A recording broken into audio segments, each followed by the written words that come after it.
नमस्कार दोस्तों, स्वागत है आपका करंट अफेयर डिस्कशन में। आज दिनांक 12 जुलाई 2023 है। जो करंट अफेयर डिस्कशन हमारा वो वेरियस न्यूज़पेपर्स में से निकाला जाता है, द हिंदू से, इंडियन एक्सप्रेस से, लाइव मिनट से, पीआईबी से, और इनके स्टेटिक भी साथ में कवर करने की कोशिश की जाती है। पहला टॉपिक हमारा जापान और इंडिया के बीच में एक नेवल एक्सरसाइज है जिसका नाम है जिमैक्स 23 2023 में जो हुई है, इसका 7वां एडिशन एक्सरसाइज है। तो यहाँ पे मैंने वेरियस मिलिट्री एक्सरसाइज जो कि डोमेस्टिक होती हैं, मल्टीलेटरल मतलब दो या दो से अधिक कंट्रीज़ के बीच में, बायलेटरल यानी इंडिया और किसी पार्टिकुलर कंट्रीज़ की, उसकी पूरी एक लिस्ट लगा दी है। इंपॉर्टेंट आपको हाईलाइट करता हूँ, जैसे सूर्य किरण इंडिया और नेपाल के बीच में होती है, इक्विरिन इंडिया और मालदीव्स के बीच में, अल नागा इंडिया और ओमान के बीच में, इंदिरा जो कि इंडिया और रसिया, याद भी होती है, इंडिया और रसिया के बीच में होती है, प्रबल दोस्ती इंडिया और कजाकिस्तान के बीच में, कजिन इंडिया और कजाकिस्तान, युद्ध अभ्यास इंडिया और यूएसए के बीच में। उसी तरह कुछ मल्टीलेटरल एक्सरसाइज जैसे रिम्पैक है, मालाबार है जो कि काफ़ी फेमस है, जो कि क्वाड कंट्रीज़ के बीच में होती है, इंडिया, ऑस्ट्रेलिया, यूएस और जापान। उसी तरह यहाँ पे कुछ exercise military exercise, basically China के साथ में हमारी हैंड इन हैंड एक्सरसाइज है, इजिप्ट के साथ में थोड़े दिन पहले एक्सरसाइज साइक्लोन हमने कंडक्ट की थी, जापान के साथ में धर्मा गार्जियन, और यहाँ पे जिमैक्स नेवी की धर्मा गार्जियन इंडियन आर्मी की एक्सरसाइज, नेपाल के साथ में सूर्य किरण, यूएई के साथ में डेजर्ट ईगल। तो ये सारी एक्सरसाइजेज आप यहाँ पे पढ़ सकते हो। चलते हैं नेक्स्ट टॉपिक पे।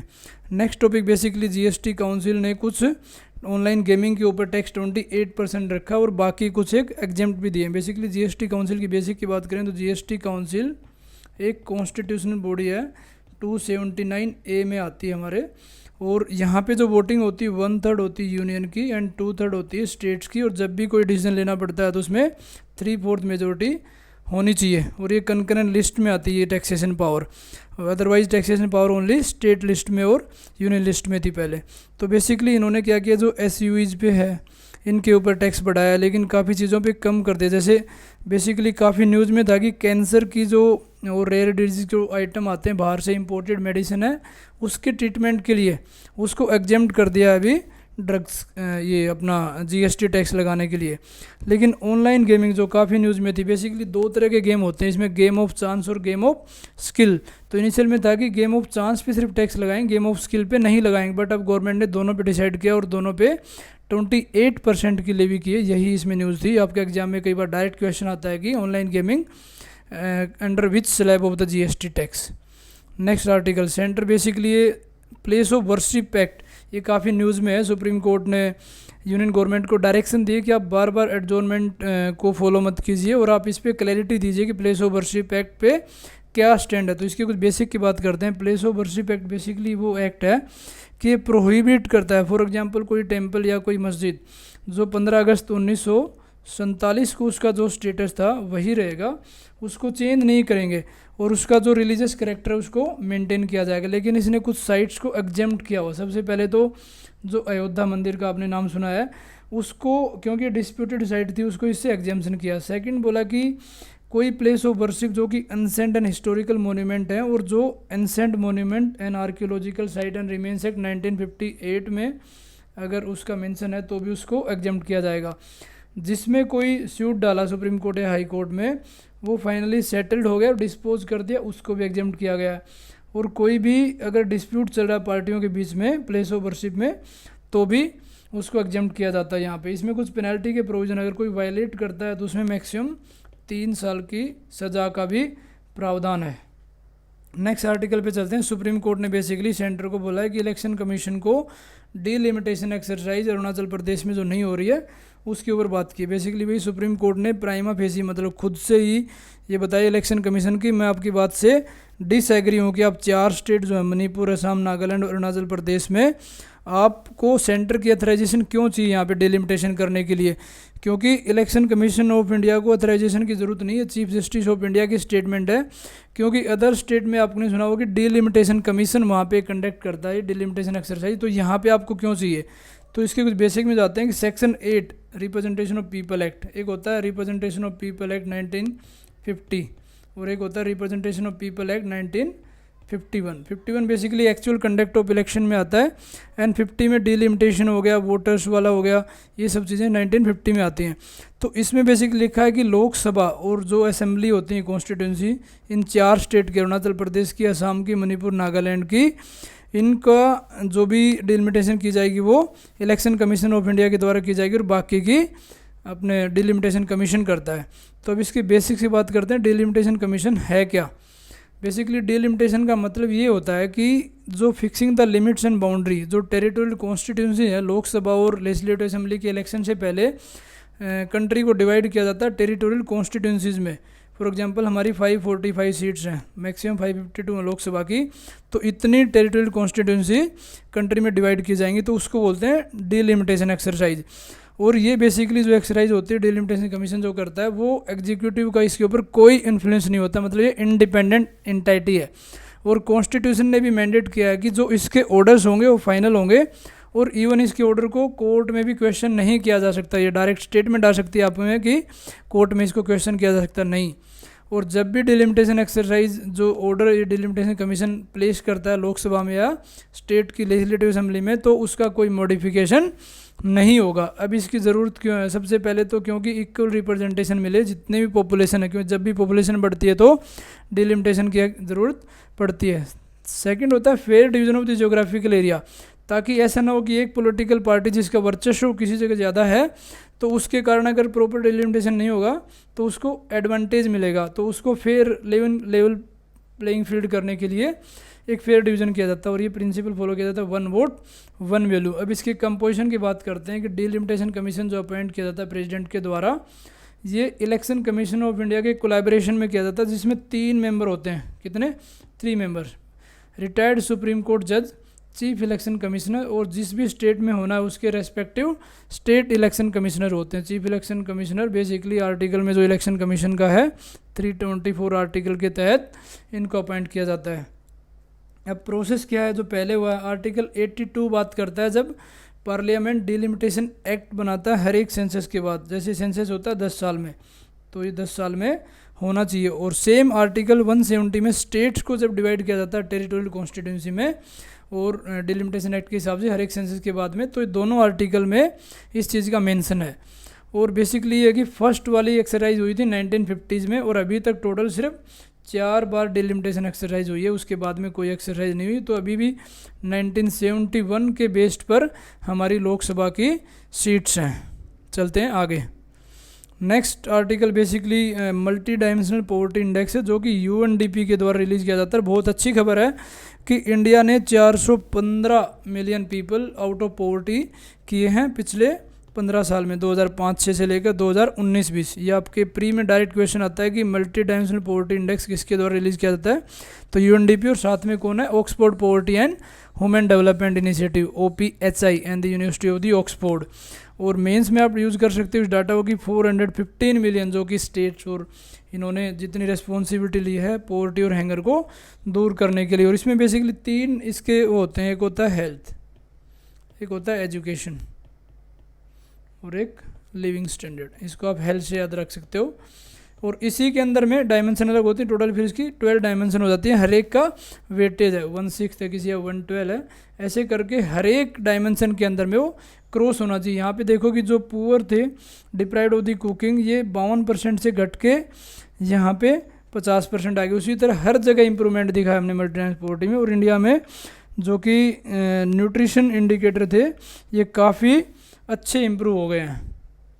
अब इसी के साथ में मैंने मैक्सिमम जो कि आपके एग्जाम पॉइंट ऑफ व्यू से इंपॉर्टेंट है कि कौन से इंस्टीट्यूट के द्वारा कौन सी रिपोर्ट निकाली जाती है, वो यहाँ पे कंपाइल करती है। जैसे यूनिसेफ के द्वारा level and the trend in the child mortality, UNCTAD जो कि United Nation conference on trade and development, इसके द्वारा काफ़ी रिपोर्ट निकाली जाती हैं। तो एक वन इंपॉर्टेंट है वर्ल्ड इन्वेस्टमेंट रिपोर्ट। UNEP के द्वारा action on the air quality, global environmental outlook, ये UPSC ने क्वेश्चन पूछा हुआ इसके ऊपर। UNEP और इंटरपोल के द्वारा rise of the environmental crime से आप लिंक कर सकते हो। इंटरपोल बेसिकली इंटरनेशनल जो पुलिस हैंडल करता है उसको बोलते हैं। तो एनवायरमेंटल क्राइम से रिलेटेड दोनों मिल के निकालते हैं। UN पॉपुलेशन फंड, इसके द्वारा बताया ना इंडिया 2027 में चाइना को सरपास कर देगा। State of the world population report ये रिलीज़ करता है। उस तरह आप बाकी भी देख सकते हो। UN office on dragon crime, world drug report, world wild life crime report, ये सब UNODC के द्वारा निकाली जाती हैं। नेक्स्ट, ये काफ़ी इंटरेस्टिंग है। जैसे कि आपको पता होगा कि इंडिया अभी चंद्रयान 3 लॉन्च करने वाला है। तो बेसिकली इसके पूरे बेसिक के साथ हमने कल या एडिटोरियल में डिस्कशन किया था, लेकिन आज के टॉपिक में कुछ नए पॉइंट हैं उनको यहाँ पे करें। ये इंडिया का 3rd लूनार मिशन होगा, क्योंकि इससे पहले हम चंद्रयान 1 2008 में, चंद्रयान 2 2019 में लॉन्च कर चुके हैं। और ये बेसिकली मिशन है चंद्रयान 2 का फॉलो मिशन है, क्योंकि चंद्रयान 2 में ऑर्बिटर, लैंडर और रोवर तीनों लॉन्च किए थे। लेकिन अब ये ऑर्बिटर हम इस्तेमाल नहीं कर रहे, क्योंकि वही ऑर्बिटर जो कि मून के चारों तरफ घूम रहा है उसको एज ए कम्युनिकेशन यूज़ किया जाएगा, लैंडर और रोवर। उसमें एडवांस फीचर के हिसाब से हमने अभी लॉन्च करेंगे। और इसका पर्पज़ क्या है कि soft landing on the lunar surface. और लूनार सरफेस भी कहाँ पे, इसके साउथ पोल पे। और जो चंद्रयान 3 है बेसिकली ये 1 महीने में इसका टारगेट बताया कि 23 अगस्त के आसपास ये वहाँ पे पहुँच जाएगा।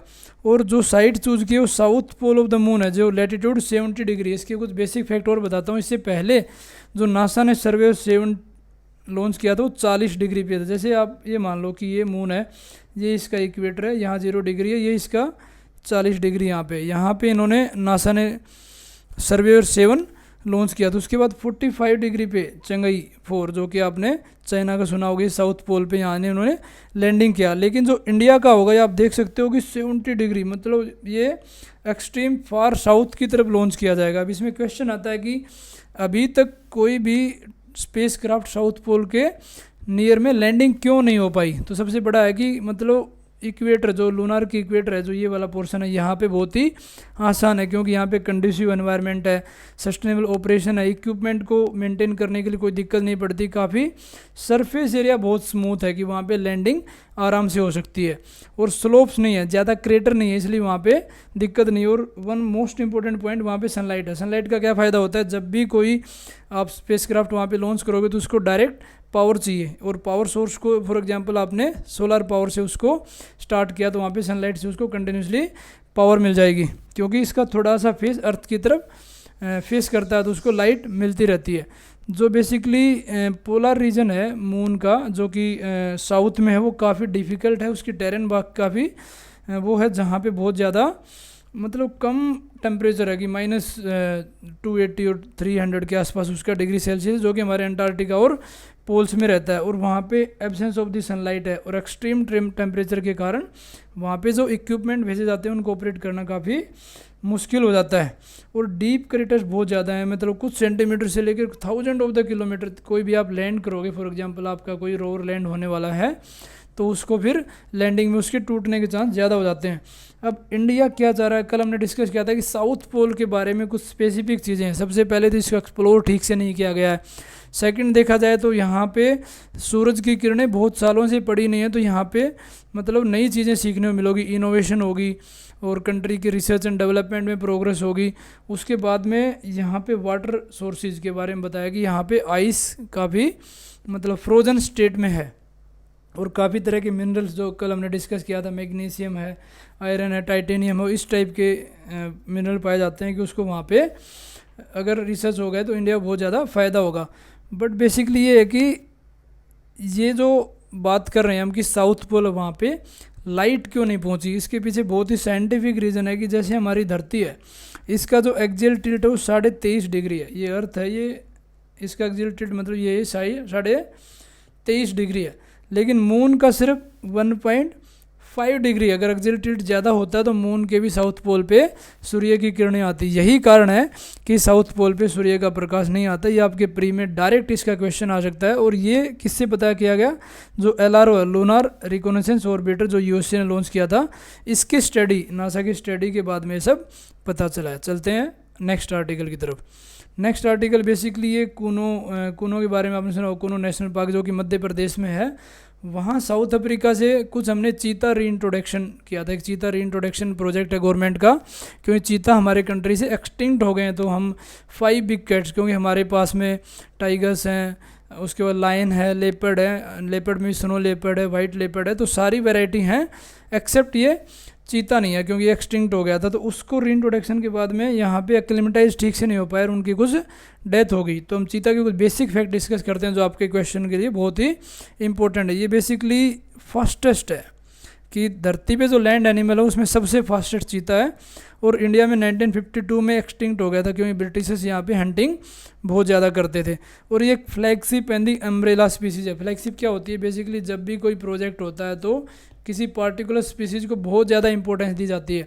और अम्ब्रेला स्पीसीज, अम्ब्रेला क्या काम होता है, जब भी बारिश होती है तो आपको बचाना, मतलब चीता अगर जिंदा है तो बाकी स्पीसीज भी उसके कारण वहाँ के हैबिटेट में जिंदा रहती है, आपस में कंपटीशन बना रहता है, सर्वाइवल रेट बढ़ जाती है। और ये बेसिकली ओपन फॉरेस्ट में रहता है, उसको रिस्टोर करने के लिए बहुत ही अच्छी स्पीसीज़ है। इसका स्टैंडर्ड देखा जाए तो IUCN एक स्टेटस बनाता है। अगर अफ्रीकन चीता की बात करें तो ये वल्नरेबल है, और एशियन की बात करें क्रिटिकल इंडेंजर्ड है। इन्होंने IUCN ने डिफरेंट टाइप के स्टैंडर्ड बना रखे हैं, critical endangered, vulnerable, least vulnerable, इस टाइप में इनकी एक स्पेशल टेबल है। तो अपने वाला क्रिटिकल इंडेंजर्ड है और IUCN स्टेटस अफ्रीकन का वल्नरेबल है। ईरान एक ऐसा ओनली कंट्री है जहाँ पे एशियाटिक चीता पाए जाते हैं, और अभी थोड़े दिन पहले ही 8 चीता जो कि कुनो नेशनल पार्क में रीलोकेट किया था। अब कुछ डिफरेंस देखते हैं कि अफ्रीकन चीता और इंडियन चीता में क्या डिफरेंस है। अब इसके पीछे लॉजिक क्या है, क्योंकि UPSC ने क्वेश्चन पूछा है पार्टिकुलर एनिमल के ऊपर। जो अफ्रीकन चीता है ये थोड़ा बड़ा होता है, एशियाटिक से थोड़ा डार्कर कलर होता है, और ये काफ़ी इंपॉर्टेंट फैक्ट है कि found all over African continent African cheetah. और रीलोकेशन जो यहाँ पे किया गया ये वर्ल्ड का फर्स्ट है जो इंटर कॉन्टिनेंटल किया गया ट्रांसलोकेशन प्रोजेक्ट। इंटर कॉन्टिनेंट मतलब एक कॉन्टिनेंट से दूसरे कॉन्टिनेंट, अफ्रीका से अपना एशियन कॉन्टिनेंट यानी इंडिया में। ठीक है, अभी ये क्वेश्चन देखते हैं। 2020 में UPSC ने क्वेश्चन पूछा था एलिफेंट के ऊपर कि with reference to Indian elephant consider the following statement. First है कि leader of elephant group is a female. Second statement maximum gestation period can be 22 month. An elephant can normally go on coming till the age of 40 years only. Among the states in India highest elephant population is in Kerala. इसको solve करने की कोशिश करते हैं। अगर हमें कुछ भी नहीं पता तो कुछ एक्सट्रीम वर्ड को देख के हम ये क्वेश्चन सोल्व करेंगे। थर्ड ऑप्शन आप देखो, elephant can normally go on coming till the age of 40 years only, मतलब एक्सट्रीम स्टेटमेंट है अनटिल अनलेस की बहुत ही ट्रू फैक्ट ना हो, तो इसको हम हटा सकते हैं। 3 को हटाने बाद में हम पहुंच गए ए और बी में 2 कॉमन है, तो 2 तो यहाँ पे ठीक हो गया। अब आते हैं 4 पे। 4 वाला बेसिकली फैक्ट के ऊपर है कि इंडिया के स्टेट में सबसे ज़्यादा पॉपुलेशन केरला में। ये स्टेटमेंट गलत है क्योंकि कर्नाटका में सबसे ज़्यादा एलिफेंट, उसके बाद में असम में है और फिर केरला में। तो स्टेटमेंट 4 भी हमारी गलत हो जाती है, और आंसर क्या आ गया हमारा 1 and 2, A is the right answer. तो ये था आज का हमारा current affair discussion. Thank you for watching.